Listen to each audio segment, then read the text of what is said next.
In the heart of a towering mountain range, where jagged peaks pierced the sky and winds sang their ancient songs, there lived an eagle named Karak.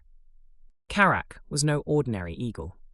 His feathers shimmered like molten gold in the sun, and his eyes burned with the intensity of a creature born to conquer the skies.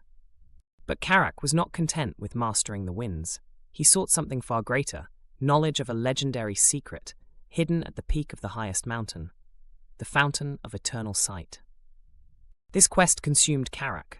Every beat of his wings, every dive, every hunt, it all became secondary. He traded his comfort, soaring past fertile hunting grounds and placid valleys, focusing only on his relentless climb toward the peak. He ignored the warnings of his fellow eagles, who called him foolish for chasing what they deemed a myth.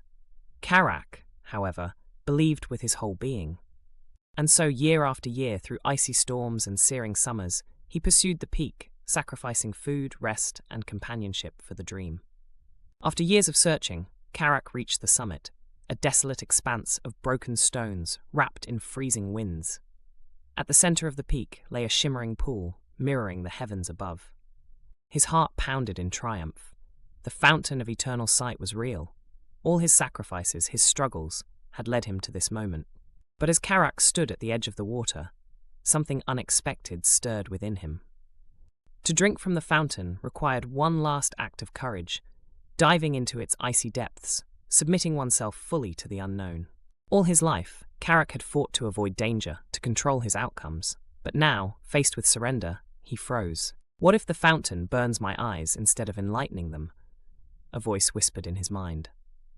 What if the others were right, and it's a trap? What if I've wasted my life? The mighty Karak, who had devoted everything to this moment, hesitated. For hours he circled the fountain, wings trembling. He craned his neck, gazing down into its endless depths, wondering what he might see if he looked too closely. Day turned into night, and the stars bore silent witness to Karak's indecision.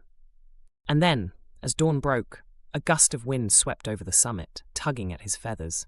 Karak stepped back. His doubt had grown roots, and his will had withered. Slowly, painfully, he spread his wings and took flight, descending the mountain without ever tasting the fountain's waters. Years later, Karak lived a quiet life in the lowlands, telling younger eagles his story. But in his heart, he always carried the weight of a single, unanswered question. What would I have seen if only I had dared?